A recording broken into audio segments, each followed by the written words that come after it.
Dari Al-Fatihah sampai An-Nas. Nah, ya ini satu-satunya huruf panggilan yang disebutkan dalam Al-Quran.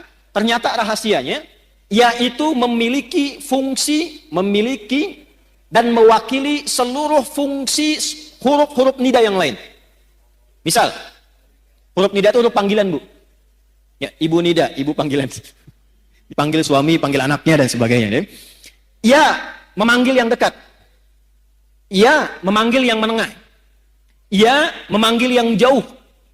Ya, bisa untuk minta tolong. Ibu sedang tawaf, tiba-tiba misalnya ada kondisi tertentu, kejepit, terus minta tolong. Ibu tinggal panggil dengan satu huruf. Ya, nengok semua tuh. Ya, yang dekat, yang menengah, yang jauh. Nidaul qarib, nidaul mutawassit, nidaul ba'id. Pelan-pelan. Ayyuha disebutkan 150 kali dalam Al-Quran. Ayyunya namanya munada kalau di ilmu nahwu, berfungsi menguatkan hukum.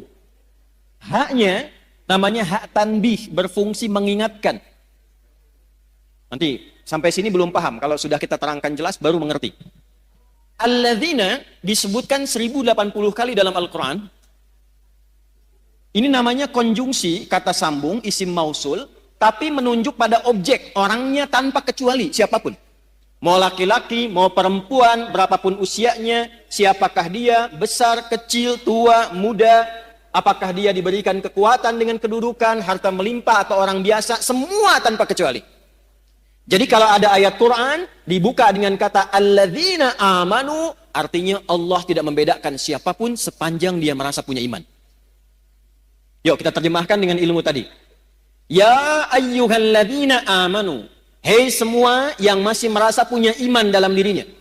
Aku tidak melihat apakah engkau merasa kaya, orang biasa, punya kedudukan, laki-laki kah, perempuan kah, besar kah, kecil kah, tua kah, muda kah, ulama kah, orang biasa kah, sepanjang engkau merasa punya iman kepadaku, dimanapun kau berada. Apakah engkau merasa dekat, menengah, atau engkau sedang berada di tempat yang jauh. Sepanjang engkau merasa punya iman. Aku tegaskan, aku ingatkan. Aku tegaskan, aku ingatkan. Nah, kalau tahu begitu, beda kan ya ngajinya ya.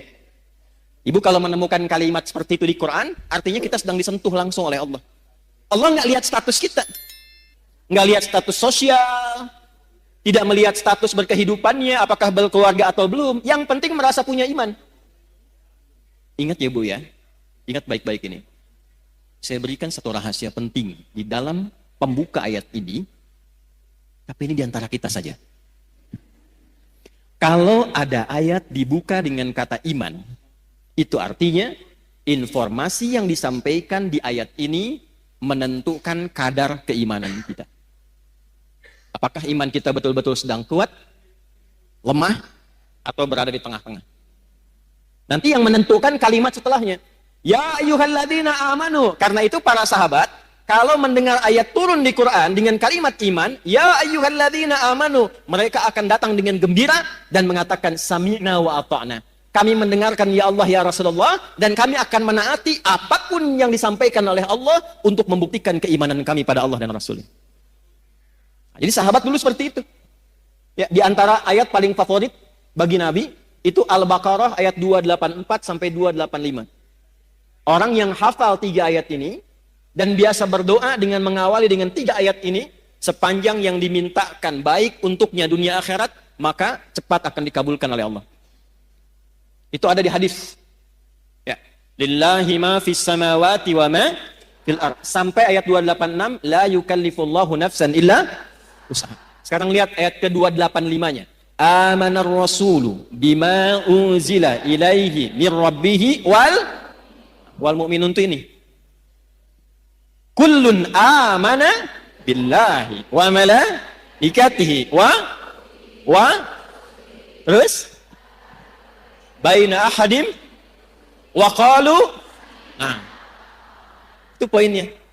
Ghufranaka rabbana wa ilaikal wa qalu sami'na wa ata'na. Jadi sahabat itu kalau ada ayat turun dengan ya ayyuhalladzina amanu, mereka senang karena masih diaku oleh Allah. Bu, ini saya kasih gambaran Bu ya. Ibu kalau diaku anak oleh orang tua senang tidak? Ibu kalau di aku teman sama orang yang berpengaruh senang tidak? Ibu kalau bilang, presiden bilang begini, itu teman saya tuh, senang tidak? Senang. Kalau ada tokoh yang ibu senangi, terus bilang sama ibu, itu teman saya tuh, senang tidak? Sekarang Allah mengakui keimanan kita, kita dianggap sebagai hamba Allah. Dan dikatakan, ya ayyuhalladzina amanu, hei hamba-hambaku yang yakin punya iman kepadaku. Ibu senang tidak? Masa? Bukti senangnya apa? Dulu sahabat itu kalau ayatnya turun, ya ayyuhalladzina amanu, mereka langsung wajahnya gembira. Karena tahu imannya di aku hamba sama Allah. Terus nunggu, ya Allah perintah apa? Sami'na, kami akan mendengarkan dengan fokus, wa ata'na, setelah kami dengar, kami akan amalkan, kami taati. Jadi bukan sami'na wa nanyaina. Kami dengar, kami klarifikasi dulu gitu ya. Nah, sahabat tidak begitu. Nah, sekarang ini poinnya. Jadi di sini ada ukuran iman, bahasa kerennya parameter iman. Rumus pertama, kita belajar rumus. Kalau ibu ingin mengukur keadaan imannya, ingin tahu nih, sedang kuat, biasa-biasa, atau sedang lemah. Ibu keluarkan semua ayat di Quran yang ada kata iman di awalnya. Lalu lihat setelah itu informasinya. Kalau ibu sudah mengamalkan informasi itu dengan semangat, artinya imannya sedang kuat. Contoh, kalimat iman pertama di Al-Quran ada di Al-Baqarah ayat 3. Alladzina yu'minuna bil ghaib. Kalimat iman pertama. Setelah itu, wa yuqimunas. Orang-orang yang imannya itu cenderung bagus kepada Allah, pakai yu'minun, cenderung bagus, naik, bisa dilihat dengan semangatnya menunaikan sholat dengan baik. Maka menunaikan sholat itu ukuran iman. Bila ibu sholatnya semangat, itu tandanya imannya kuat. Tapi kalau sholatnya biasa-biasa saja, imannya standar. Kalau malas-malas, imannya lemah. Misal, di An-Nisa ayat 103. فَإِذَا قَضَيْتُمُ الصَّلَاةَ فَاذْكُرُوا اللَّهَ قِيَامًا وَقُعُودًا وَعَلَى جُنُوبِكُمْ فَإِذَا اطْمَأْنَنْتُمْ فَأَقِيمُوا الصَّلَاةَ إِنَّ الصَّلَاةَ كَانَتْ عَلَى الْمُؤْمِنِينَ كِتَابًا مَوْقُوتًا. Saya baca terjemahannya pakai ilmunya. Secara singkatnya begini, di ujungnya.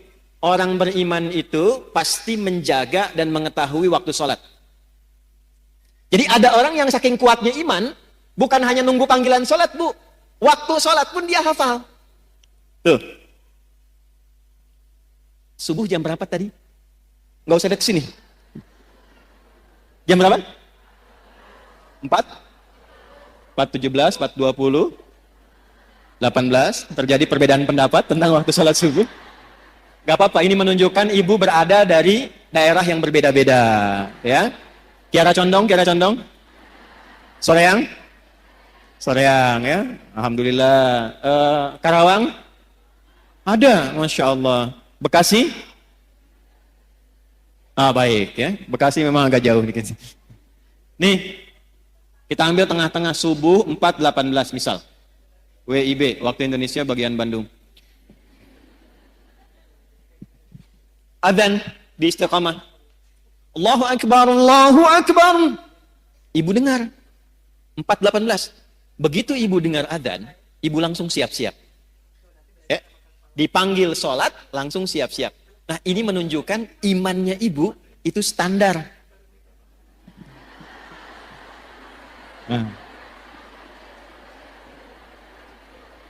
Belum kuat. Awas, hati-hati. Suami ibu kerja di kantor jam 7 masuknya. Datang jam 7, standar tidak? Kalau suami ibu datang jam 6, nah itu melebihi standar istimewa. Dipanggil 4.18, ibu sadar dan siap-siap 4.18, standar tidak? Belum kuat. Kalau ibu bangun jam 3, sebelum dipanggil siap-siap, warming up dulu tahajud, istighfar dulu, supaya frekuensinya ibadah kepada Allah nyambung, sholatnya khusyuk, baru imannya kuat. Tapi kalau dipanggil 4.18, baru bangun 8.14, itu iman lemah. Jadi yang ini, yang kuat, ini orang yang merasa dekat dengan Allah. Saking dekatnya dia siap-siap sebelum dipanggil. Yang ini yang standar, yang menengah, kapan dipanggil, datang. Yang ini udah dipanggil-panggil masih ngitung, dah komat belum? Duhurnya masih lama. Ini.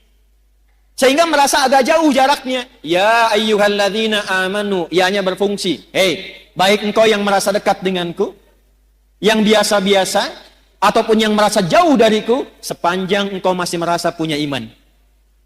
Aku tetap mengakui engkau sebagai seorang hamba, amalkan amalan ini, kalau diamalkan yang imannya lemah bisa kuat, yang biasa-biasa bisa semakin dekat dengan Allah, dan yang sudah dekat akan menjadi kualitas iman yang istimewa. Jelas sampai sini? Jadi kalau ibu menemukan kalimat di Quran, ya ayyuhalladzina amanu, setelah itu ada kalimat, ada informasi, amalkan isinya, karena isi ayat itu sejatinya ingin mendidik kita supaya membangun hubungan lebih kuat dengan Allah Subhanahu wa taala. Itu maksudnya. 2. Ini saya kotaki. Ibu tanya, bagaimana cara saya meningkatkan iman ya Allah? Saya ingin naik standar dari yang biasa-biasa, naik ke iman yang lebih kuat. Saya ingin iman saya yang terlihat sekarang lemah, sehingga rapuh, ada masalah juga, sering pesimis, ada tekanan cepat jatuh. Saya ingin menguatkan diri saya supaya lebih dekat denganmu ya Allah. Bagaimana caranya? Maka Al-Quran tidak berhenti dengan hanya menyampaikan informasi, tingkatkan imanmu. Diteruskan dengan panduan, kalau engkau ingin meningkatkan imanmu, ingin membangun kedekatan lebih dengan Allah, maka caranya, ittaqullaha haqqa. Ini rumus selamatnya yang ini, Bu. Tingkatkan takwa. Ini rumus selamat dunia akhirat.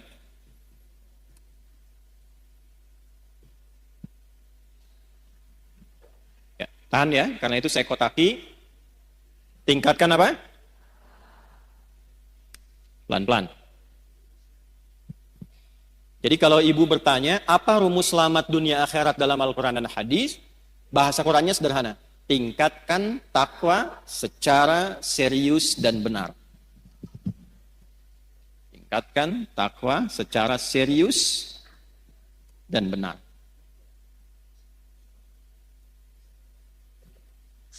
Pelan-pelan. Mohon izin saya turunkan sedikit volumenya supaya lebih bisa didengar dengan baik. Tadi kalau agak keras itu agak semangat ya.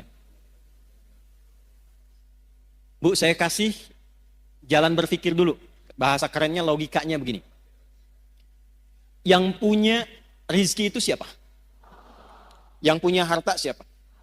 Yang punya ilmu siapa? Yang punya segalanya? Oke. Sekarang simpan. Tidak ada yang serupa dengan Allah. Laisa kamitslihi syai'. Tapi saya kasih ibu permisalan sedikit saja. Ibu kalau dekat dengan pejabat, aksesnya mudah nggak? Ibu kalau punya teman orang kaya, gampang dibantu nggak? Gampang kan? Dengan logika yang sama, ibu kalau dekat dengan Allah, apa yang sulit bagi Allah? Nah, ini jarang dipakai, Bu.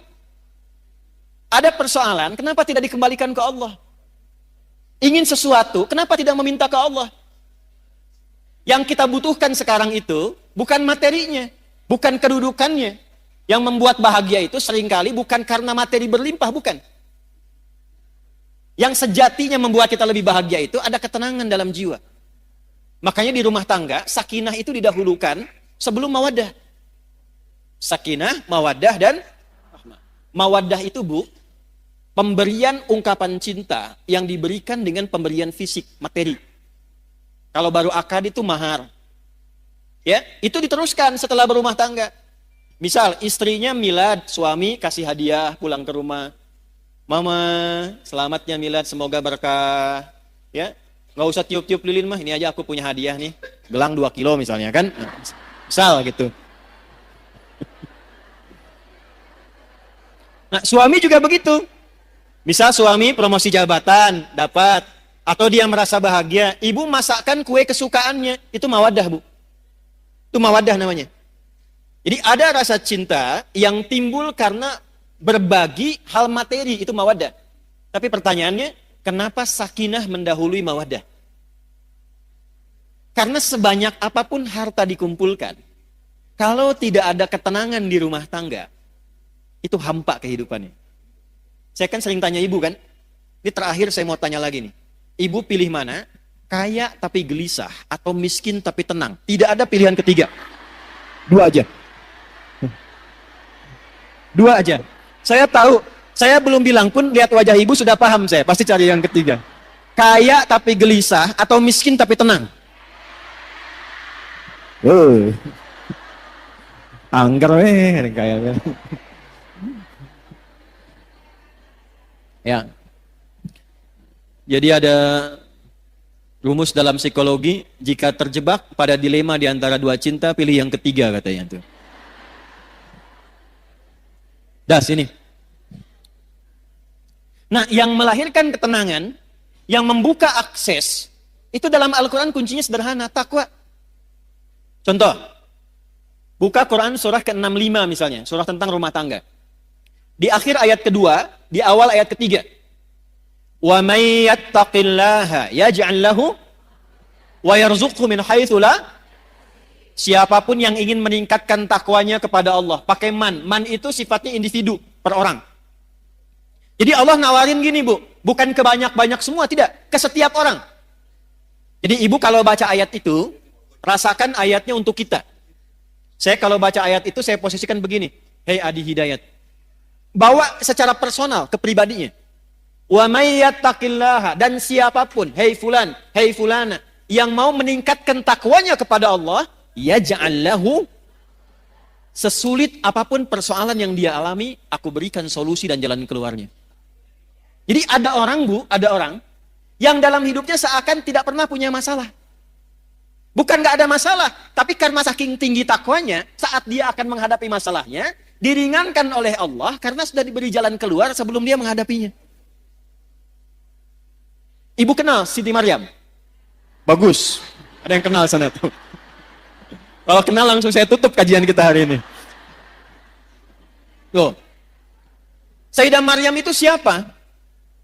Nah ini masalahnya. Ibu punya ayat tentang perempuan, An-Nisa. Ada tokohnya Maryam. Cuman jarang dibaca. Ibu keluarkan isinya, lihat sejarahnya.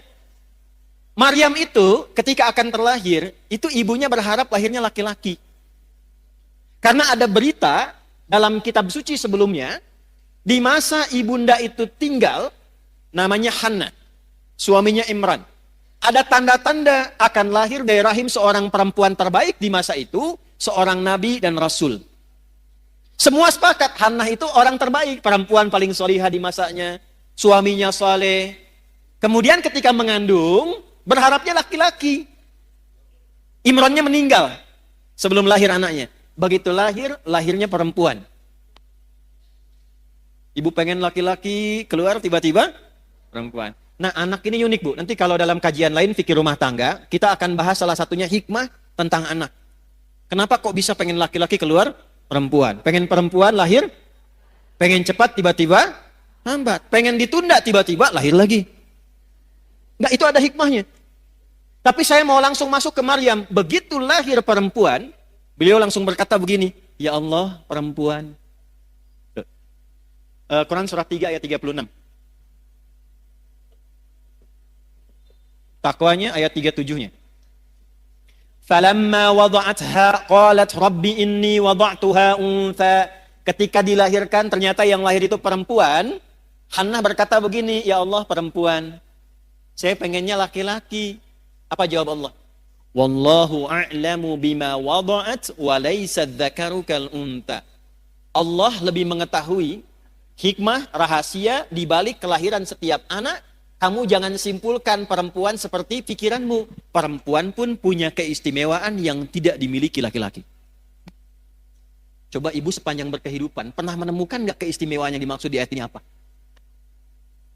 Ibu tuh istimewa, Bu. Nanti Pak, pas pengajian bapak-bapak saya bahas yang laki-laki, Pak, tenang. Enggak, saya katakan gini, ini ayat turun saat perempuan itu direndahkan, Bu. Ya, direndahkan, dianggap bahkan tidak sempurna. Ada ibadah di satu keyakinan, kalau isinya masih perempuan belum bisa berlangsung.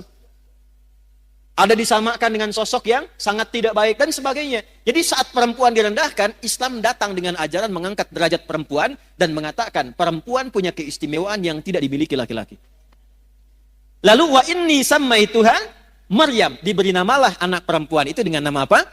Maryam. Yang mau saya katakan bukan Maryamnya. Yang mau saya katakan, hal pertama yang dilakukan oleh ibunda Maryam, Hannah, itu melatih Maryam supaya membangun kedekatan lebih dengan Allah. Jadi yang diajarkan pertama kali, Bu, ya, yang disiapkan itu bukan bagaimana nanti bajunya, bagaimana popoknya, bagaimana seluruh fasilitas dunianya. Ya, kalau didapati kan era sekarang, walau tidak semuanya, kalau mau lahiran kan banyak disiapkan itu perlengkapan lahirannya kan. Pernah nggak terfikir ketika anak ini lahir, yang terfikir pertama bagaimana anak saya ini bisa dekat dengan Allah? Itu dulu. Bagaimana anak saya yang lahir kenal Allah? Sehingga ketika dia dekat, hisab saya ringan di hadapan Allah saat pulang. Itu poinnya. Berapa di antara ibu muslimah yang ketika mengandung dan melahirkan memiliki cara berpikir seperti ini? Ketika lahir, yang dia pikirkan bagaimana anak saya bisa kenal dengan Allah. Sekarang ibu lihat apa yang terjadi. Ketika anak ini didekatkan dengan Allah bahkan sejak dalam kandungan. Ayat 35-nya itu sudah didekatkan dengan Allah, Bu, dalam kandungannya. Idh qalat imra'atu Imran rabbi inni nadhartu laka ma fi batni muharraran fataqabbal minni. Ketika istrinya Imran memberikan inspirasi kepada perempuan-perempuan di muka bumi, para muslimah. Ketika beliau mengandung, beliau dekatkan anaknya dengan Allah dan mengatakan, ya Allah, saya bernazar ketika dia lahir, anak ini akan saya dekatkan denganmu. Maka di era Nabi dicontohkan dari kandungan. Sudah berdoa, turun Quran surah 7 ayat 189. Dalam kandungan suami istri mulai berdoa, suaminya cari yang halal, istrinya banyak sholat, banyak baca Quran. Jadi ketika lahir itu sudah ada bekal-bekal awal supaya kenal Allah. Maka apa yang terjadi? Begitu anaknya lahir, wa inni sammaituha Maryam, diberi nama sesuai harapannya. Nama itu penting, Bu. Misal ibu pengen punya anak yang ahli Quran. Ibu kasih nama misalnya kalau ahlinya itu sampai paham, Ahmad Faqihul Quran misal. Di situ ada doa. Oh, saya pengen anak saya yang kedua dekat dengan Nabi. Ibu beri nama misalnya Amelia Habibatul Mustafa. Aku harapkan anak ini tumbuh jadi kekasihnya Nabi. Dicari ketika lahir, berikan nama sesuai dengan harapan yang ibu inginkan. Maryam, di antara maknanya, di antaranya sosok yang menjaga diri, sehingga dengan penjagaan itu ia selalu dekat dengan Allah. Yang Allah senangi, dikerjakan. Kalau Allah nggak suka, dia tinggalkan. Yang Allah inginkan, dia ikuti. Allah nggak suka, dia jauhi. Itu Maryam namanya. Maka ibu itu menyiapkan fasilitas untuk menempa anaknya supaya dekat dengan Allah. Maka dimintakan kepada pamannya yang seorang nabi namanya Zakaria untuk dibimbing anaknya, dibuatkan tempat namanya mihrab. Di tempat itulah dididik anak itu supaya meningkatkan takwa kepada Allah. Ibu lihat apa yang terjadi. Sebelum anak itu membutuhkannya, Allah sudah kirimkan seluruh kebutuhannya. Fataqabbalaha rabbuha biqabulin hasani wa ambataha nabatan hasana. Perhatikan, ini poinnya. Kalau ada seorang ibu, ayah, suami istri, dia menyiapkan anaknya supaya dekat dengan Allah sejak dini, maka Allah yang akan merawatnya sampai dia tumbuh berkembang. Merawat itu maksudnya memperhatikan dia, menjaga dia, mengalirkan kebutuhan dengan baik. Wa kafalaha Zakaria, tapi tetap mesti ada ikhtiar. Jangan ibu biarkan dari awal, ya Allah, saya sudah bacain dia Yasin, Al-Kahfi, Baqarahan, Anisaan, sekarang terserah engkau ya Allah. Nggak bisa begitu. Cari sekolah yang baik, cari orang baik untuk ngajar, ustadznya cari. Nanti dengan ikhtiar itu turunlah rezeki dari Allah. Wa kafalaha Zakaria, perhatikan. Kullama dakhala 'alaiha Zakaria al-mihrab wajada 'indaha rizqa. Setiap Nabi Zakaria ingin memberikan kebutuhan Maryam, mau ngantarkan makanan, ngantarkan bebuahan, ngantarkan pakaian, sudah ada di mihrabnya Maryam, Bu. Mau ngantar buah, buahnya sudah ada. Kalau musim Anggur ada anggur, wajar. Ini musim jeruk, bukan musim anggur, tapi ada anggur. Nanya, Zakaria itu nanya, pamannya alaihissalam. Nanya ini untuk mengkonfirmasi ketakwaannya kepada Allah. Tahu, ini anugerah Allah tahu, tapi untuk menguji. Saya ngajar dia berhasil nggak? Dia kenal Allah tidak? Maka ditanya oleh pamannya, ya Maryamu anna laki hadha. Maryam dari mana semua ini? Perhatikan jawabannya.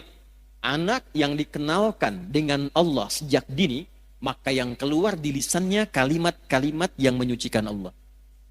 Subhanallah, Alhamdulillah, Allahu Akbar. Maka apa yang keluar di lisan Maryam? Qalat huwa min indillah. Paman, semua ini anugerah Allah. Innallaha yarzuqu may yasha bighairi hisab. Allah akan mengalirkan rizki pada hamba yang dikehendakinya tanpa batasan. Siapa hamba yang dikehendaki di sini? Yang meningkatkan takwa. Ini. Jadi kalau anak-anak ibu dari awal didekatkan, dikenalkan dengan Allah, itu yang keluar nanti kenal Allah, Bu. Saya pernah lihat satu video dulu, ada anak mau disuntik masih kecil. Yang keluar tuh, subhanallah, astagfirullah, dosa apa aku ya Allah, astagfirullah, gitu, ya kan? Tapi tidak sedikit juga anak-anak yang mau disuntik, harus dikenalkan dengan mainan dulu gitu kan, dan sebagainya. Tidak salah, tidak. Tapi kalau ingin dijaga, dirawat oleh Allah, maka kenalkan sejak dini. Maka Bapak Ibu, Bapak tuh ada Bapak di sana, Ibu di sini, supaya terbawa juga suasananya. Yang mau saya tegaskan yang pertama, apakah itu hanya berlaku untuk Maryam atau umum? Kita bisa dapat nggak? Dari mana taunya? Kembalikan ayatnya di Quran. Maryam ini hanya contoh. Seperti Nabi Ayub, contoh kalau sakit amalnya bagaimana. Seperti Nabi Yunus, contoh kalau sedang kena musibah amalnya seperti apa. Seperti Nabi Ibrahim, contoh kalau jadi ayah yang sibuk, memperhatikan anak bagaimana. Contoh, petunjuknya ada di Quran. Jadi kapanpun kita hidup, keluarkan ayat ini, maka kita berpeluang mendapatkan yang sama seperti Maryam mendapatkannya. Maryam Nabi bukan? Bukan. Rasul bukan? Perempuan? Solihah? Takwa? Dapat. Ibu Nabi bukan? Sama dengan Maryam. Rasul bukan? Sama dengan Maryam. Perempuan? Sama dengan Maryam. Ibu sama solehnya dengan Maryam. Itu yang beda. Nah, tinggal ini yang ditingkatkan. Maka ayatnya balik lagi ke surat ke-65. Wa may yattaqillaha yaj'al lahu. Bukan hanya Maryam, siapapun. Dulu ada Maryam, sekarang misalnya ada Iis, ya, ada Ina, ada Eti, ya. Ada Ici, ada macam-macam lah, silahkan gitu kan. Ada Siti, ada macam-macam. Silahkan siapapun namanya, karena kalimat Qur'annya nawarkan umum untuk personal. Man, kamu mau tingkatkan takwa, aku berikan hal yang serupa. Bu, tolong catat ini ya. Tidak ada orang hidup tidak punya masalah, itu nggak ada. Nggak ada. Saya ulangi ya. Tidak ada orang hidup yang tidak punya masalah. Masalah itu Allah kirimkan, bukan ingin membuat kehidupan kita bermasalah, bukan. Tapi ingin meningkatkan kualitas kehidupan kita agar lebih baik dari sebelumnya. Karena kalau tidak diuji, Bu, kemampuan kita tidak keluar. Anak-anak ibu yang sekolah itu, ada ujian nggak? Kalau nggak ada ujian, itu ibu nggak akan tahu anak ibu tuh benar nggak belajarnya. Ilmunya dapat nggak? Untuk menguji bahwa dia sudah dapat ilmu, punya kemampuan baru, mesti ada ujian. Nanti kalau sudah pintar, naik kelas dia, menghadapi masalah yang baru. Dengan logika yang sama, hidup juga begitu. Kalau datang masalah, berbahagialah. Karena ketika Allah kirimkan masalah itu, bukan ingin membuat kita bermasalah, bukan. Tapi supaya kemampuan kita bertambah, dan memudahkan kita mengatasi berbagai macam persoalan kehidupan berikutnya. Cuma kalau ibu ingin cepat mengatasi masalah itu, dibuat gampang oleh Allah. Caranya tingkatkan takwa. Sehingga setiap masalah yang datang, sebelum datang diringankan dulu oleh Allah. Seakan-akan gak ada masalah. Ustadz juga sama, Bu, punya masalah. Serius. Bahkan masalahnya kadang itu lebih banyak dari ibu. Itu masalah ibu ditanyakan juga ke saya. Nanti ada pertanyaan tuh. Di poinnya ini. Siapa yang mau bahagia angkat tangan? Sudah cukup turun. Ya. Ternyata rumus bahagia bukan harta, bukan kedudukan. Itu banyak public figure, kaya-kaya, menikah sebulan, 2 bulan, masalah. Ternyata faktornya bukan karena terkenal, bukan karena harta. Yang ingin bahagia, rumusnya takwa. Quran surah kedua di akhir ayat 189. Ayat 189 di surah Al-Baqarah ditutup dengan kalimat begini. Wattaqullaha la'allakum tuflihun. Jika engkau ingin bahagia, maka tingkatkan takwamu kepada Allah. Bertakwalah kepada Allah, maka hidupmu cenderung bahagia. Siapa yang ingin pintar? Ya kan? Yang kepintarannya berkali lipat. Ternyata rumusnya takwa. Ditemukan di mana? Di Quran surah kedua Al-Baqarah di akhir ayat 282. Ayat paling panjang di Al-Quran menyampaikan ilmu yang termasuk rumit tapi ditutup dengan kalimat wattaqullaha wa yu'allimukumullah. Engkau tingkatkan takwamu kepada Allah, Allah tambahkan dan ajarkan pengetahuan-pengetahuan yang mudah. Ini kuncinya.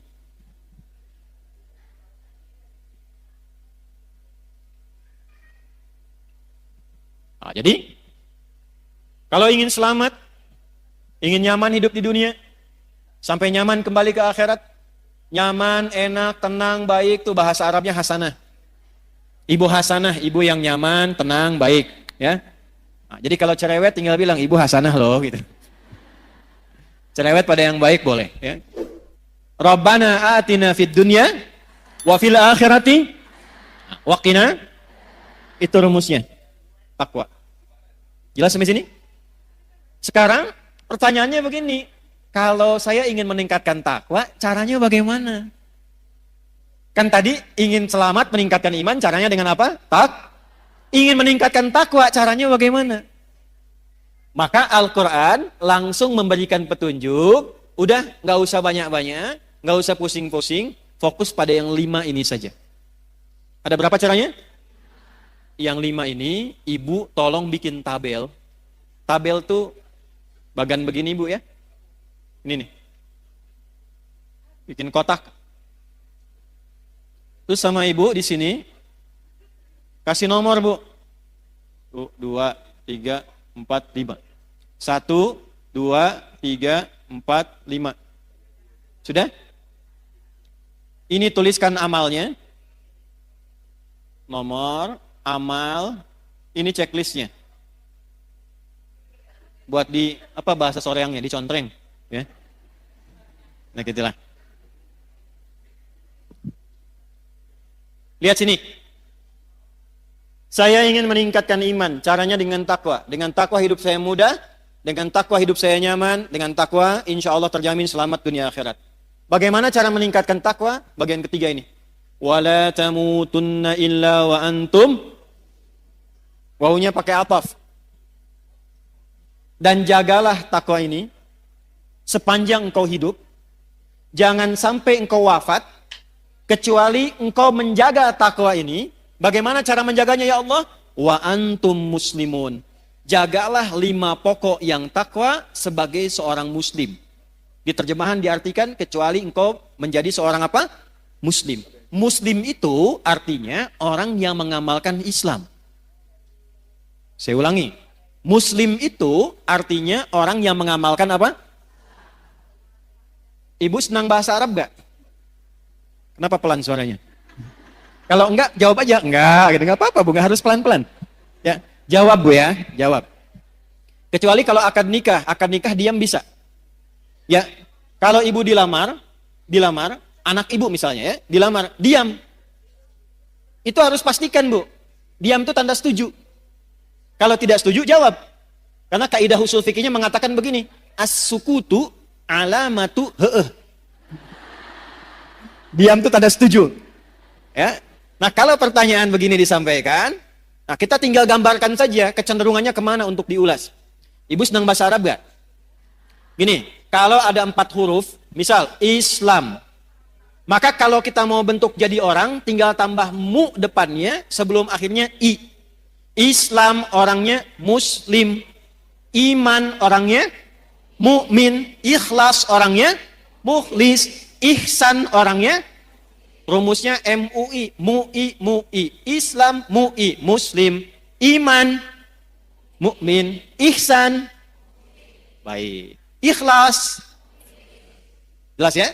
Tapi kalau katanya begini, O atau A tinggal tambah ah di ujungnya. Tak. Misal, laki-laki mau jadiin perempuan, tinggal tambahkan tak ah di ujungnya. Muslim perempuannya, nah, mukmin, soim. Nah. Dah sini. Sudah. Biar nggak ngantuk. Muslimun, orang-orang Islam. Muslim itu orang yang mengamalkan Islam. Apa itu Islam? Angkat tangan. Apa itu Islam? Ya, Ibu, mangga Bu. Quran? Berserah diri 100.000. Saya serius. Enggak ya, titip panitia aja ya, kejauhan. Panitia mana panitia? Mas. Ibu itu. Bu, iya tabu awas Bu kade Bu. Ayo mau tambah, saya naikkan 500.000.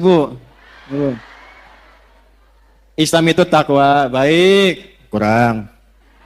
Ya Ibu. Ya. Salat, zakat, puasa, haji, baru 4. Syahadat, 1 juta ya, 1 juta. Nah, Mas yang itu ya, Ibu itu ya. Nanti belakangan ya Bu ya.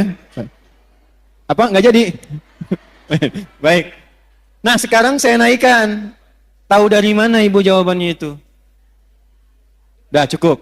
Ini udah saya tulis nih.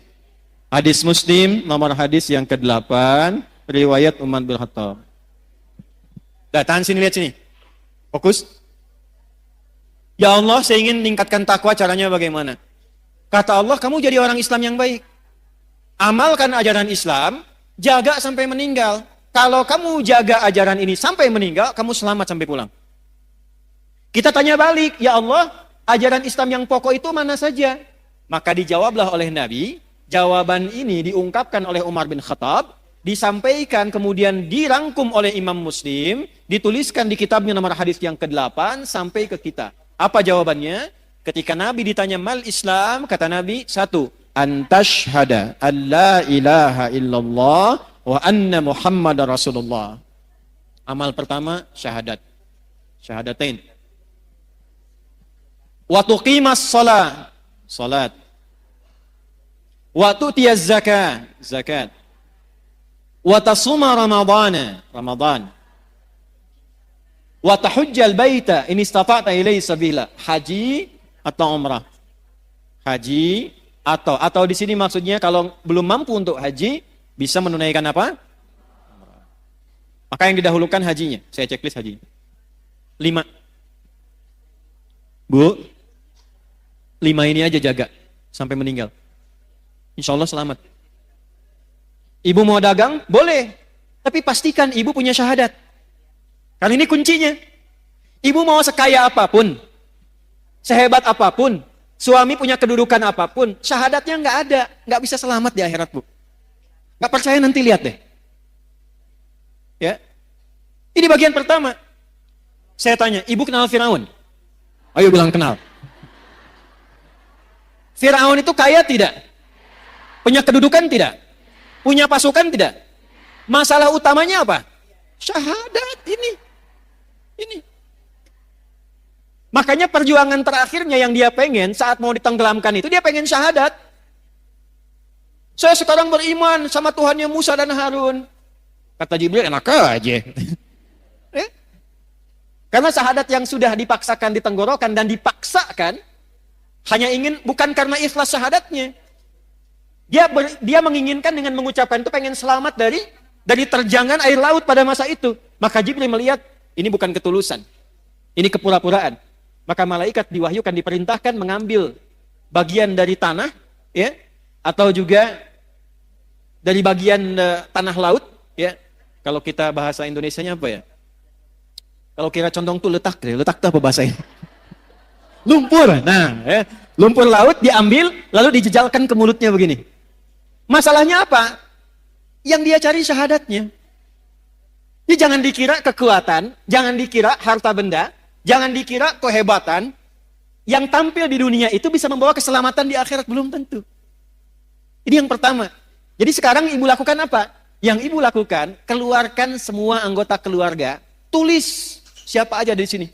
1, 2, 3, 4, 5. Yang ke atas siapa? Yang ke bawah siapa? Yang ke kanan siapa saja? Ke kiri siapa saja? Ayahnya, ibunya, suami, istri, anaknya, sampai ke bawah. Cek. Yang pertama, yang harus dipastikan, ini ada enggak?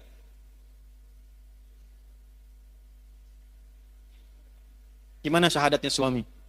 Istri bagaimana? Ibu? Anak-anaknya? Keluarganya? Ini nomor 1. Letakkan urutan pertama. Buka Quran surah 52 ayat 21. At-Tur. Quran surah 52 ayat 21. Saya tanya ibu dulu sebentar. Ibu mau ketemu anaknya lagi nggak di akhirat? Mau kumpul nggak dengan keluarganya? Dengan suaminya? Kenapa pelan? Lihat sini.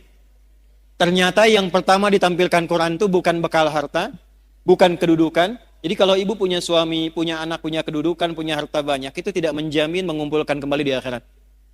Walladzina amanu, iman dulu. Wattaba'athum dzurriyyatuhum biimanin alhaqna bihim dzurriyyatahum. Dan para orang tua yang punya iman diikuti oleh anak cucunya, sekeluarga, kerabatnya semua beriman, kami akan kumpulkan kembali, kata Allah. Aku kumpulkan kembali satu keluarga itu di taman surga semuanya. Wa ma alatnahum min amalihim min syai'. Dan tidak akan aku sia-siakan amal mereka untuk menguatkan iman itu. Jadi kalau ibu ajarkan anak dari kecil supaya kenal Allah, itu ditulis, Bu, diperintahkan malaikat tulis tuh. Kadang-kadang mesti menjewer anak supaya dekat dengan Allah, itu ada bekas. Di hari hisab, di antara tanda yang Allah perintahkan pada malaikat, cari pada diri anak, ada enggak bekas pendidikan orang tua kepada anaknya supaya anak kenal Allah? Pernah enggak ada begitu? Begitu anak ingin menjauh dari Allah, susah diingatkan. Ibu belai misalnya begini, nak. Itu bekas belayannya itu nanti akan jadi tanda di yaumil hisab. Dulu saya kecil itu dijewer begini, kalau ngumpet ngaji. Maghrib, TV mati. Sembunyi dimanapun akan dicari. Saya pernah kecil, ingin ngetes aja, dicari enggak? Saya sembunyi di bawah lemari asisten rumah tangga, saya masuk situ. Ternyata asisten rumah tangga diperintahkan oleh ibunda kami, cari Adi sampai ketemu. Harus ngaji di hadapan ibu. Kalau nekat dijewer. Dan saya baru tahu kenapa telinga ini penting dijewer. Ternyata di sini ada bagian sensitivitas dari saraf yang bisa menggerakkan juga ya bagian dari dalam diri manusia itu untuk menstimulus kepintarannya muncul. Tapi bukan berarti pulang dari sini ibu jewer semua anak, bukan. Saya mau katakan kenapa orang tua dulu kalau mendidik anak kadang suka dijewer gitu. Ya, ternyata itu ada bukti ilmiahnya sekarang. Jangan potong videonya ya, awas nih. Sekarang suka ada kontainer potong-potong video. Kontainer tuh yang suka bikin konten, ya. Udah, sini udah ya. Jadi Islam tuh sampai mengatur begitu, Bu. Ya, jangan sampai awas mendidik dengan cara menyakiti. Makanya saya suka koreksi terjemahan-terjemahan itu. Anak usia 7 tahun, ajari dia sholat. Kalau 10 tahun dia belum mau sholat, maka apa? Tuh, kan? Mau main pukul aja. Terjemahnya bukan begitu. Idrib itu artinya memberikan contoh sampai mengerti. Dari kata doroba itu artinya memberi contoh. Innallaha la yastahyi ayyadriba mathalan ma ba'udatan fama fau. Ngasih contoh. Maksudnya apa? Anak sudah 10 tahun, malas sholat. Ibu berikan contoh kepada dia, supaya dia mengerti tentang pentingnya sholat. Hukumannya berupa contoh. Contohnya apa? Uang jajannya jangan kasih dulu. TV-nya yang kesukaan dia matikan dulu. Sampai dia ngerti akses menuju itu mesti sholat. Kalau dia tanya, kenapa sih mesti sholat? Nah, sholat itu mendekatkan kita dengan Allah. Ini loh Allah yang ngasih mama TV itu Allah. Yang ngirim uang ke mama itu dari Allah. Yang ngasih kita kenyamanan hidup itu Allah. Cara terima kasih kita sama Allah, sholat. Kamu dikasih sama paman, uang kamu ucapkan terima kasih. Kita dikasih sama Allah berupa banyak kenikmatan ini, cara terima kasihnya sholat. Itu caranya. Sampai dia mengerti. Tidak harus memukul. Kalau di Arab, budayanya memang begitu. Tapi bukan menyakiti. Kadang tepak begini gitu. Itu contohnya. Paham? Satu, Bu. Bagaimana cara menjaga syahadat? Maka cabangnya ini. Quran surah 47 ayat 19. Fa'lam annahu la ilaha. Fa'lam, maka cepatlah belajar, mesti punya ilmu. Jadi syahadat pun ada apa? Ada ilmu. Izin ya Bu ya. Syahadatnya checklist dulu. Tapi kalau Ibu checklist, menjaganya juga nggak mudah kalau tanpa ilmu. Karena akan tiba masanya syahadat itu mudah ditukar. Ada bencana bawa sembako, syahadat ditukar dengan sembako. Ada yang ditukar dengan biskuit. Anak ibu hati-hati yang perempuan-perempuan. Tiba eranya tidak mudah. Datang orang, sekarang dengan kalimat aja bisa hilang syahadatmu. Aku mencintaimu asal engkau mau ikut denganku. Nah, bahaya. Terjadi sekarang? Maka butuh ilmu untuk menguatkan syahadat itu. Karena itu kuncinya. Kata Nabi Miftahul Jannah. Kunci surganya itu terletak pada syahadatnya. Jelas? Ilmunya ada di mana? Nih. Gak usah tinggi-tinggi Bu bahasnya ya. Apalagi mohon maaf sekali. Saya sering perhatikan orang awam banyak berdebat di masalah pembahasan akidah yang tidak ada manfaat untuk dirinya. Yang penting itu membuat kita kenal Allah cukup. Gak usah terjebak dalam perdebatan ini bagaimana, itu bagaimana. Saya nggak ngerti, bahasan dulu para ulama diskusi, sekarang jadi konsumsi awam. Salahnya kadang-kadang, sebagian kurang bisa menjaga.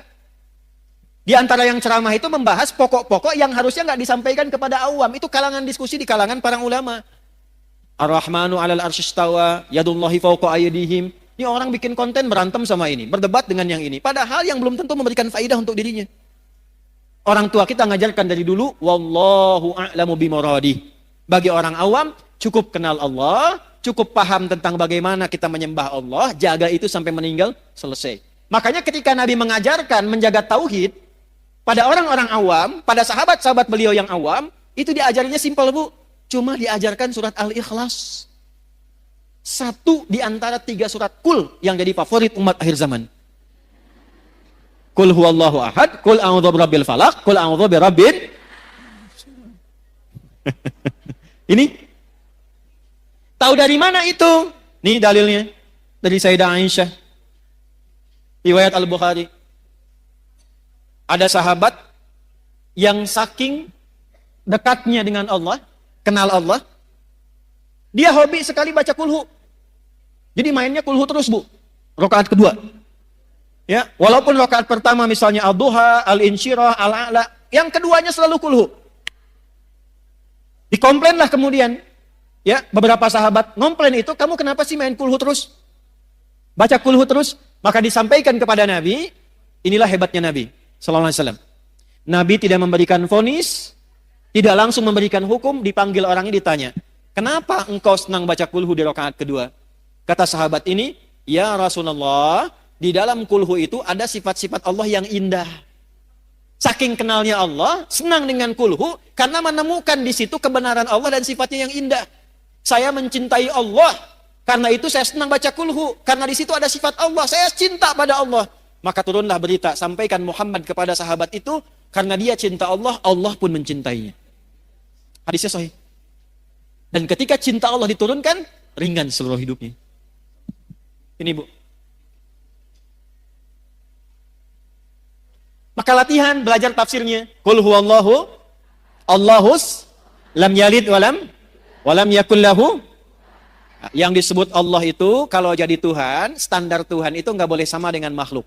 Walam yakul lahu kufuwan, itu gampang sekali. Kalau menetapkan Tuhan, harus beda dengan makhluk, karena ini khalik. Kalau ada satu sifat yang sama, berarti bukan Tuhan. Sepakat? Contoh, manusia melahirkan tidak? Lahirkan. Manusia berpasangan tidak? Manusia punya anak tidak? Manusia itu makhluk atau khalik? Baik, kalau manusia berpasangan, maka Tuhan nggak boleh berpasangan. Kalau ada sifat Tuhan berpasangan, berarti sama dengan makhluk, bukan Tuhan. Manusia melahirkan dan dilahirkan, berketurunan, punya keturunan. Tuhan nggak boleh punya keturunan.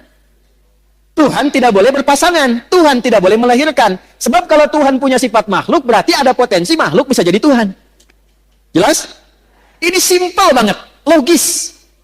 Dan kita diajarin itu. Pada akhirnya, walam yakullahu kufuwan.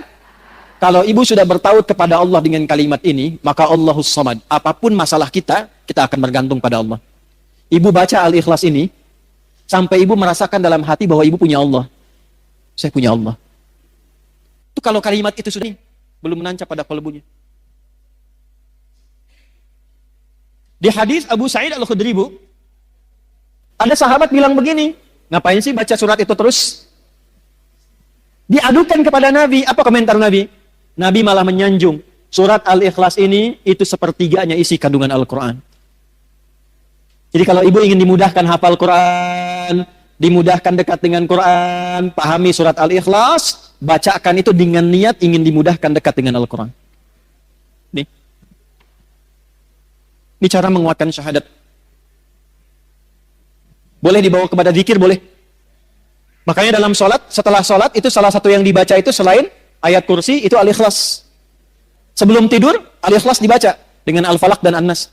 Maaf Bu ya, saya bukan ingin mengajarkan, hanya ingin mengingatkan. Cara bacanya, jangan hanya keluar di lisan bunyi, sampai tertanam di kolbu bahwa ibu merasa punya Allah. Qul huwallahu ahad. Sampai ibu merasa bisa nangis itu luar biasa. Allahus Samad. Ya Allah, aku ikrarkan dengan lisanku bahwa engkaulah satu-satunya dan hanya satu Tuhan yang aku sembah dan ibadahi. Allahus Samad, ya Allah, aku punya masalah dalam kehidupan, tapi aku punya keyakinan ketika aku gantungkan semua persoalan ini solusinya kepadamu, engkau yang akan ringankan seluruh masalahku. Dan ketika ibu menyebut Allahus Samad, rasakan masalah apa yang dimiliki. Dengan anakkah, dengan rumah tanggakah, kehidupan sosialkah. Lalu sandarkan semua kepada Allah. Lam yalid walam, engkaulah Tuhan yang tunggal, yang hak, tidak beranak, tidak diperanakan. Satu-satunya Tuhan, ya Allah. Walam yakullahu, enggak ada yang pernah serupa denganmu. Kalau sudah aku ikrarkan seperti ini, aku bertuhan kepadamu, aku bergantung kepadamu, belum engkau juga berikan solusi padaku, maka dengan cara apa lagi aku memohon kepadamu? Karena itu ketika Nabi lewat, ada sahabat mengatakan begini, Allahumma ushidu bi annaka antallah as-samad alladzi lam yalid wa lam yulad wa lam yakul lahu kufuwan ahad. Allahumma inni as'aluka an taghfira liya. Ya Allah, aku bersaksi hanya engkaulah Tuhanku satu-satunya aku sembah, aku tuhankan. Aku gantungkan hidupmu kepadamu. Aku nyatakan kau satu-satunya Tuhan yang tidak serupa dengan makhluk manapun, tidak beranak, tidak diperanakan. Aku tidak minta apapun, ya Allah. Dengan aku mengesahkanmu, aku hanya minta ampuni dosaku. Aku ingin jadi orang baik. Nabi lewat, lalu Nabi mengatakan begini, Fulan, tahukah engkau apa yang kau baru baca tadi? Orang ini berkata, ya Rasulullah, engkau yang paling tahu. Allah wa Rasuluhu a'lam. Allah dan Rasulnya yang paling tahu. Kata Nabi, engkau baru saja meminta kepada Allah dengan menyebut namanya yang paling agung, yang engkau kalau ucapkan itu, doamu akan selalu dijawab, permintaanmu tidak akan pernah tertolak. Itu hadisnya sahih.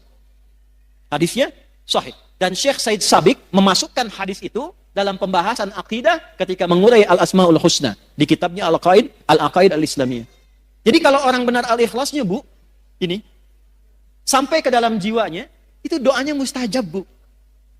Karena dia merasa punya Allah. Nah ini yang diminta ini udah nyambung belum sama Allah nih. Kadang lisannya kemana, hatinya kemana. Ibu baca subhanallah. Satu kali belum nyambung, wajar. 2 kali belum connect, wajar. 33 kali belum nyambung, ibu mesti baca berapa kali lagi? Bu keluar dari sini ya. Mie ayam, mie ayam, mie ayam, mie ayam, mie ayam, mie ayam, mie ayam. Sampai 33 kali itu. Saya yakin sampai mau tidur, ibu akan ingat mie ayam itu.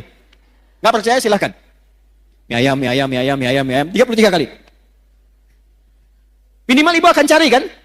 Ibu tiap hari, Bu, subhanallah, subhanallah, subhanallah. Dari 33 ini, bagian keberapa yang sampai ke dalam hati? 9, 10, 11? Alhamdulillah, alhamdulillah, alhamdulillah. Lisan ibu alhamdulillah, tapi tuntunan nikmat mintanya makin terus banyak. Sudah dikasih sepeda, minta motor. Dikasih motor, minta mobil lagi. Padahal baru alhamdulillah, sepeda saja belum pernah dibawa menunaikan sholat 5 waktu di masjid.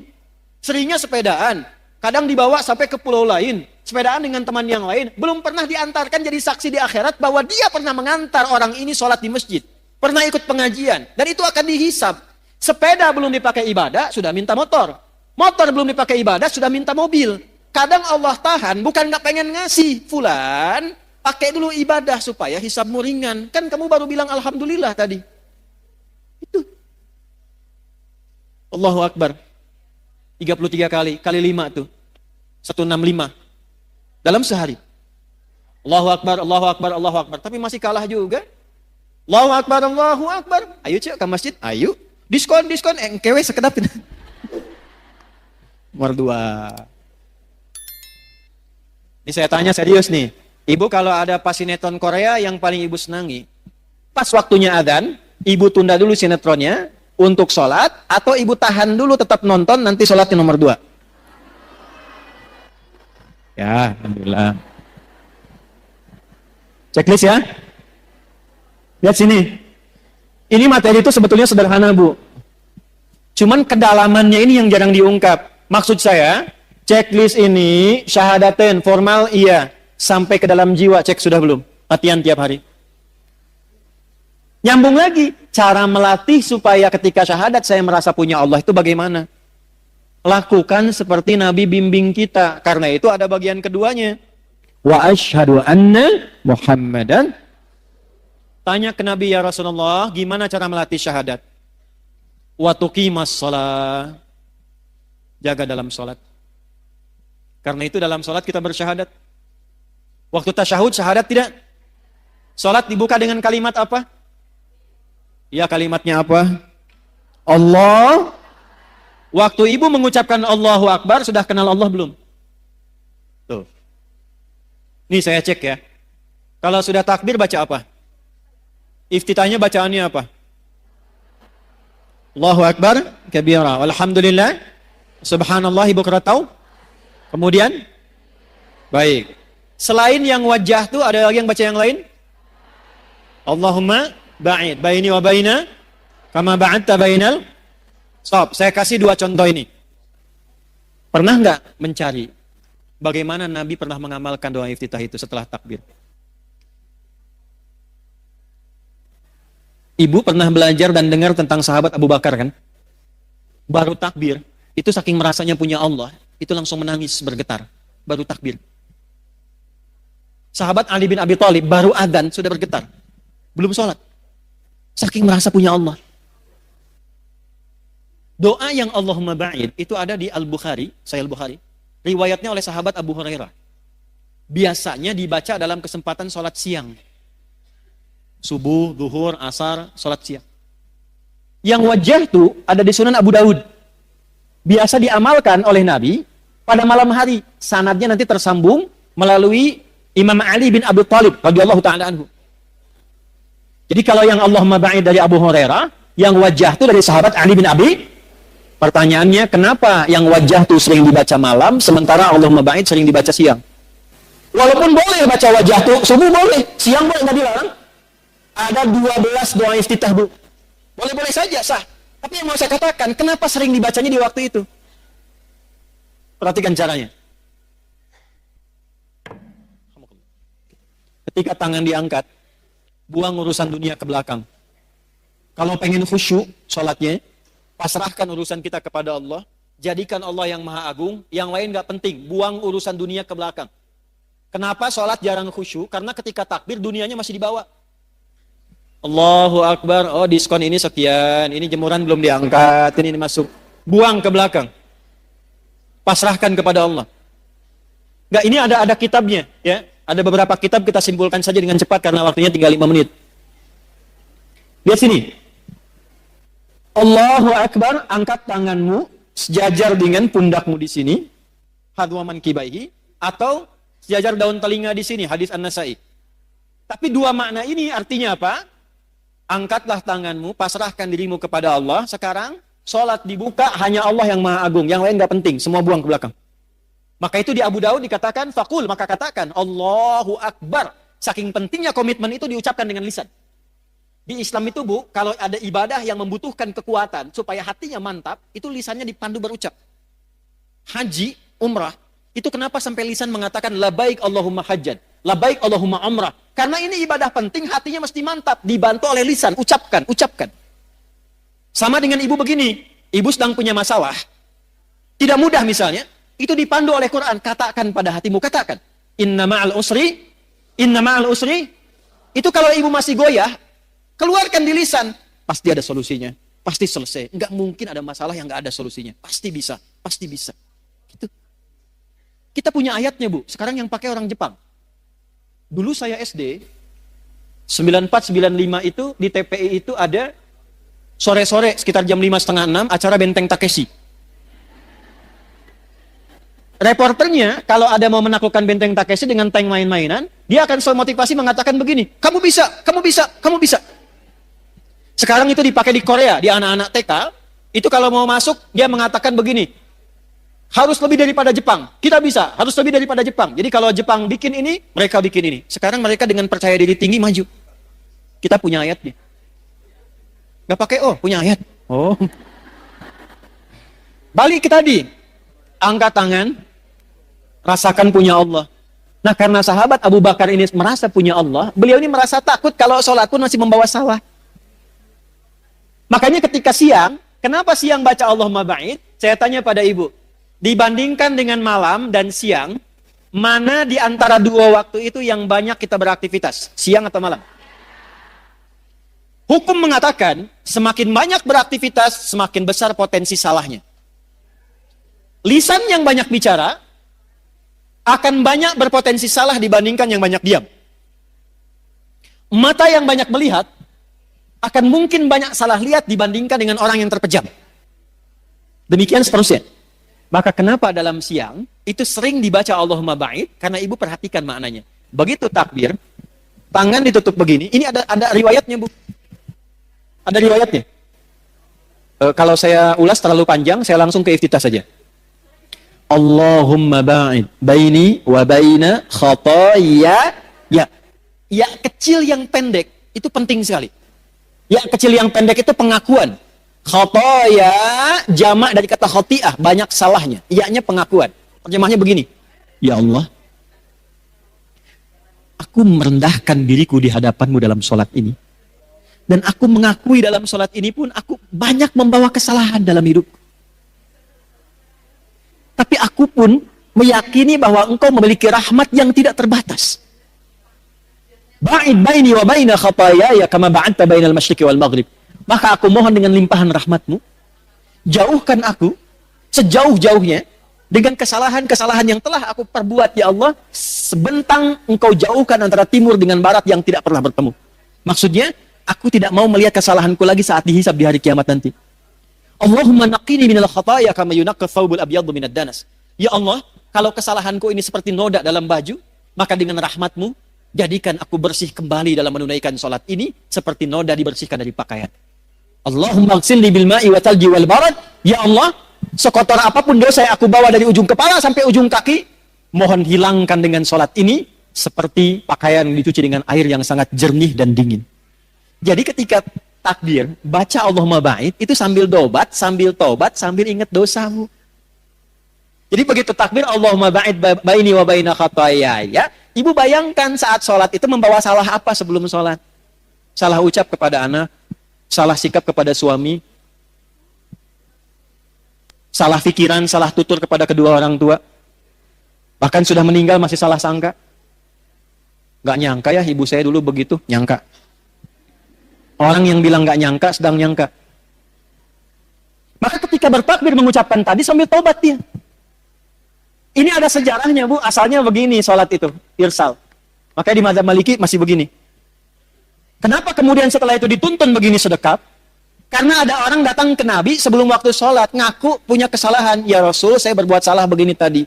Saya nggak ingin dihukum di akhirat, pengen diselesaikan di dunia, hukum saya. Tibalah waktu sholat, kata Nabi, kita sholat dulu, nanti habis sholat kita selesaikan. Aukamakal. Begitu sholat, turunlah Quran surah 11, Hud ayat 114. Aqimis sholat tarafain nahar wa zulatan minal lail innal hasanati yudhibnas sayyi'at.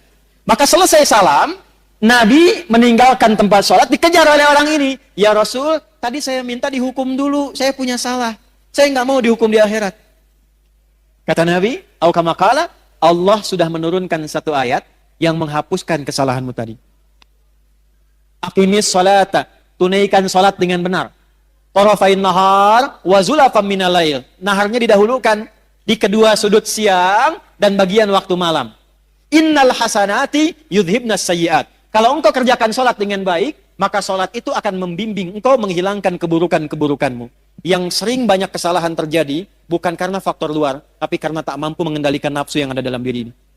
Ini, di sini tempatnya. Ada orang lewat gak nyapa ibu.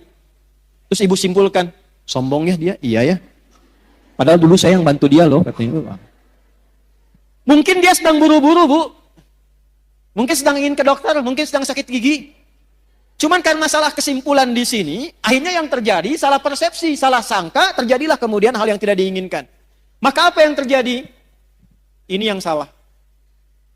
Biasanya yang kurang-kurang baik digambarkan dengan yang kiri. Ini bukan ngarang-ngarang ya. Ini ada ilmunya, ada kitabnya. Nadharat fi ma'anis shalah, asrarus shalah. Di antara kitab-kitab yang menuliskan tentang makna dalam gerakan dan bacaan salat. Kenapa kiri didahulukan begini? Ingin menunjukkan pesan begini. Yang pertama, sumber keburukan manusia itu ada di sini. Kalau salah menjaga, seringkali berbuat salah digambarkan dengan yang kiri. Kalau engkau pernah berbuat salah, tutupi dengan kebaikan tangan kananmu dan jaga kehadiran hatimu ini supaya engkau jadi orang baik untuk selamanya. Makanya ketika ibu bertakbir dalam sholat, Allahu Akbar, tangan ini komitmen bahwa ibu akan berubah jadi orang baik. Karena merasa punya Allah. Itulah kalau malam, kenapa yang dibaca wajah tuh? Ya, bahkan ditambahkan dulu dengan doa pembuka. Allahu Akbar kabira itu, Bu, satu di antara 12 doa iftitah. Ditambahkan wajah itu gabungan dua doa. Yang satu menghadirkan Allah dulu supaya merasa punya Allah. Allahu Akbar kabira, alhamdulillahi katsira, wa subhanallahi bukratan wa asila. Tertanamlah rasa punya Allah dalam hati dengan kalimat itu. Baru dibaca. Wajjahtu wajhiya lilladzi fataras samawati wal ard hanifan muslima wa ma ana minal musyrikin. Inna salati wa nusuki wa mahyaya wa mamati lillahi rabbil la syarika lah wa bidzalika umirtu wa ana awwalul muslimin. Perhatikan kalimatnya. Ya Allah, di keheningan malam ini aku pasrahkan diriku sepenuhnya padamu. Engkaulah Tuhanku. Kalau aku selama ini sholat, selama ini ibadah, aku selama ini hidup, perhatikan, atau engkau wafatkan aku di detik ini ya Allah, hamba pasrah. Lillahi rabbil alamin, hanya untukmu saja penguasa segala alam. Tapi bila engkau beri kesempatan aku hidup setelah sholat ini, aku ingin berjanji menjadi pribadi yang lebih baik dan tidak akan pernah musyrik selama hidup. Jadi wajah itu perjanjian kita kepada Allah dengan komitmen mengatakan, ya Allah, aku merasa punya Tuhan, engkaulah Tuhanku, karena aku bertuhan kepadamu, aku berjanji akan jadi orang baik dan menyiapkan bekal sebelum pulang kepadamu. Pernah nggak ada rasa itu sebelum kita sholat? Itu yang saya maksudkan checklist. Pentingnya ngaji itu. Jadi nggak usah bahas yang tinggi-tinggi yang nggak kita butuhkan dalam tanda petik. Ini aja dulu supaya selamat. Anak udah sholat belum? Sekolahnya bagus, bangunannya bagus, modern, bayarannya mahal, trennya bagus, tapi nggak bisa sholat. Coret, Bu. Untuk apa? Ibu yang ngandung dia, ibu yang melahirkan berjuang dengan kematian, ibu yang memberikan ASI, ibu yang dihisab. Terus ibu tempatkan anak itu di tempat yang tidak mengenal Tuhan yang memudahkan ibu lahiran. Memudahkan anak itu dalam kandungan. Terus ketika ibu meninggal, dia pun gak mampu menyolatkan ibu. Lantas untuk apa selama ini pengorbanan yang ibu lakukan? Ini penting saya katakan, karena saya pernah menangani kasus dulu di Jakarta. Awal-awal saya kembali dari Tripoli. Tentang hukum anak meng-hire orang-orang lain untuk menyolatkan kedua orang tua yang meninggal. Karena dia gak tahu cara nyolatkannya bagaimana. Pada sekolah tinggi sampai ke luar negeri. Tuh. Checklist, Bu, latihan dari kecil anak-anak. Dari kecil, kenalkan Allah. Zakat, punya cita-cita ya Bu ya. Yang penting ibu bisa zakat selama hidup. Nggak harus ibu pikirkan banyaknya. 1000 alhamdulillah, 100 alhamdulillah. Niatkan selama hidup bisa zakat. Usaha. Kalau cuman pengen kaya, yang belum punya iman pun sudah banyak Bu yang kaya. Itu bukan persaingan. Beda cara berpikirnya, saya ini dagang supaya saya bisa zakat. Karena saya punya Tuhan, namanya Allah. Saya pengen taatin Allah. Saya pengen bisa infak. Ya Allah, beri kemampuan saya untuk zakat bulan ini 25 juta aja ya Allah. Zakat itu berapa persen? 2,5%. Jadi kalau ibu minta zakat 25 juta, ibu minta rizki 1 miliar itu. Zakat. Walaupun 100 ribu, walaupun 100 rupiah. Maksud saya begini, ketika nanti dihisab di hari kiamat, dipanggil. Ibu Siti Aisyah. Syahadat, checklist. Salat, checklist. Zakat, checklist. Nggak akan dilihat, Bu. Malaikat itu nggak senang gosip. Nggak ada kata malaikat, Ibu Aisyah cuma 100 ya? Iya. Nggak ada. Yang ada itu cuma checklistnya. Zakat, checklist. Nggak akan dilihat berapa banyaknya. Kita pengen saat dipanggil dan disebutkan Iqra kitabak. Kafa binafsikal yauma 'alaika hasiba. Baca kitab hisabmu. Begitu dibaca, saya pernah zakat, alhamdulillah. Puasa aman karena tanpa modal. Ya kan? Aman. Yang belum aman itu masuk nggak ke waktu puasanya. Makanya banyak berdoa.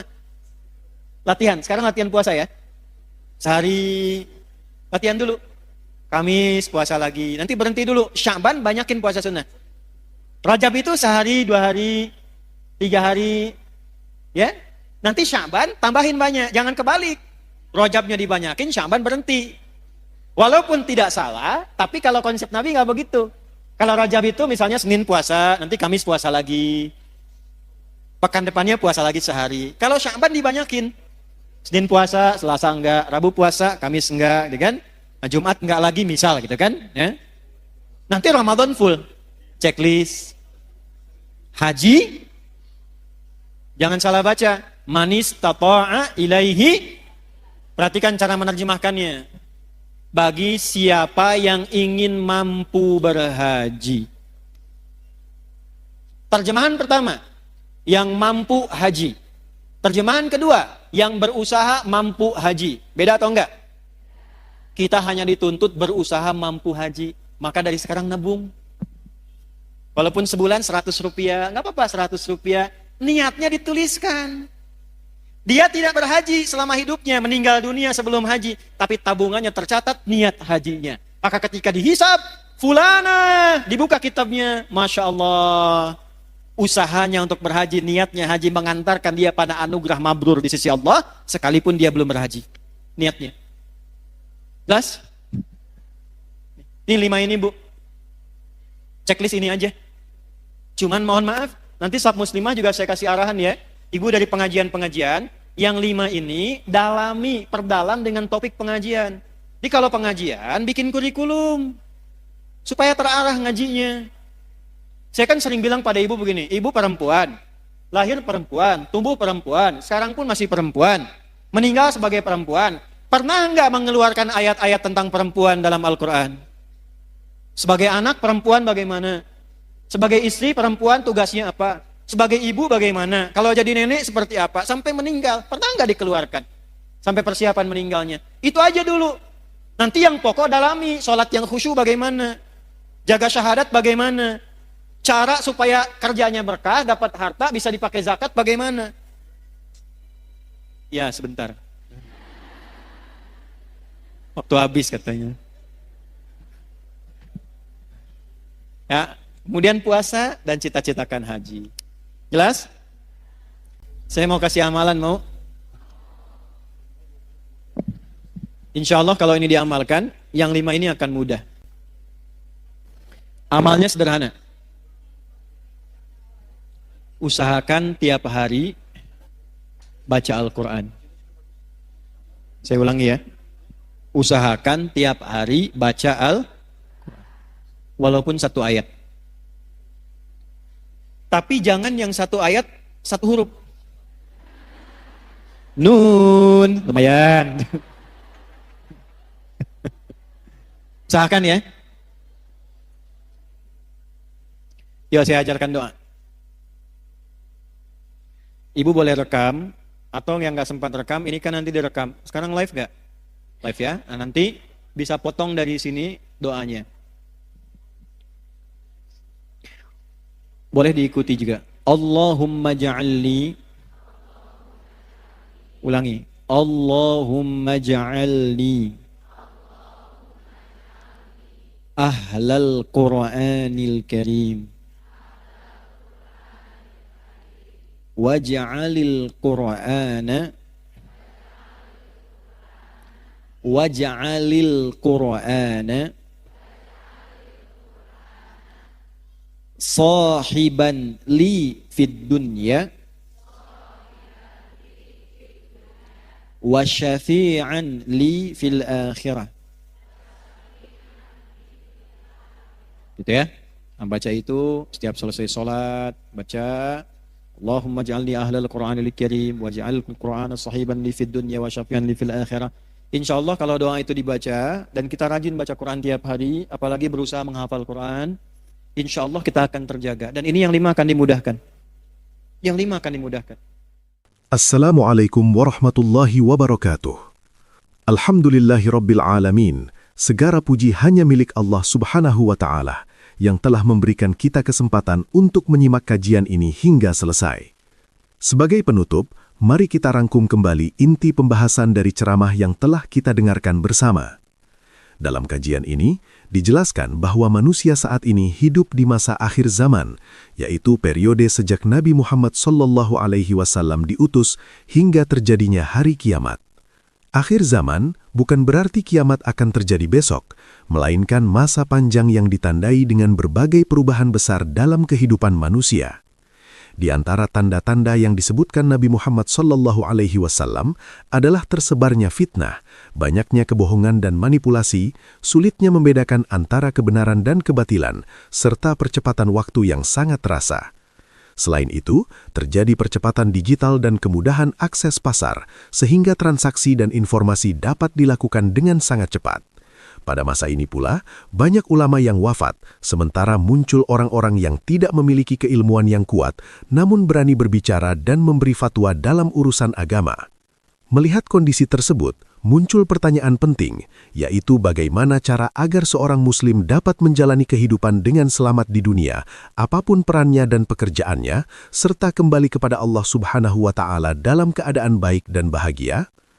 Jawaban dari pertanyaan tersebut ditegaskan dalam Al-Quran dan Sunnah Nabi Muhammad SAW, yaitu dengan menjaga iman dan meningkatkan takwa. Takwa dijelaskan sebagai kunci keselamatan dunia dan akhirat. Takwa bukan hanya ucapan, tetapi sikap hidup yang diwujudkan dengan ketaatan kepada Allah dan menjauhi larangannya. Dalam Al-Quran, Allah sering memulai perintah dengan panggilan, "Wahai orang-orang yang beriman." Panggilan ini menunjukkan bahwa Allah mengakui keimanan hambanya tanpa melihat status sosial, harta, jabatan, atau latar belakang. Ayat-ayat yang diawali dengan panggilan iman menjadi ukuran untuk menilai kualitas iman seseorang. Apakah imannya kuat, sedang, atau lemah, tergantung pada sejauh mana perintah setelahnya diamalkan. Salah satu indikator utama iman adalah sholat. Orang yang imannya kuat akan menjaga sholatnya, mengetahui waktunya, dan mempersiapkannya dengan baik. Sholat bukan sekadar kewajiban, tetapi sarana membangun kedekatan dengan Allah Subhanahu wa Ta'ala. Semakin kuat iman seseorang, semakin ringan pula beban hidup yang ia rasakan. Kajian ini juga menegaskan bahwa kebahagiaan sejati tidak ditentukan oleh harta, kedudukan, atau popularitas. Banyak orang memiliki kelimpahan materi namun hidupnya gelisah. Sebaliknya, ketenangan dan kebahagiaan lahir dari takwa. Takwa menjadikan hati tenang, pikiran jernih, dan masalah hidup terasa lebih ringan karena disandarkan kepada Allah. Selain itu, disampaikan pula pentingnya menjaga dan menguatkan syahadat sebagai fondasi iman. Syahadat adalah kunci keselamatan akhirat, namun dapat menjadi rapuh jika tidak dijaga dengan ilmu. Oleh karena itu, umat Islam dianjurkan untuk mengenal Allah dengan benar, tidak terjebak dalam perdebatan yang tidak bermanfaat, dan fokus pada pemahaman tauhid yang sederhana namun kuat.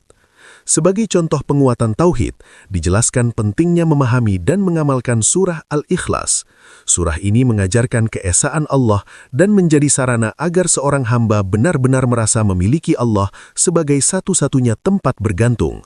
Ketika keyakinan ini tertanam kuat dalam hati, maka kehidupan akan terasa lebih ringan dan terarah.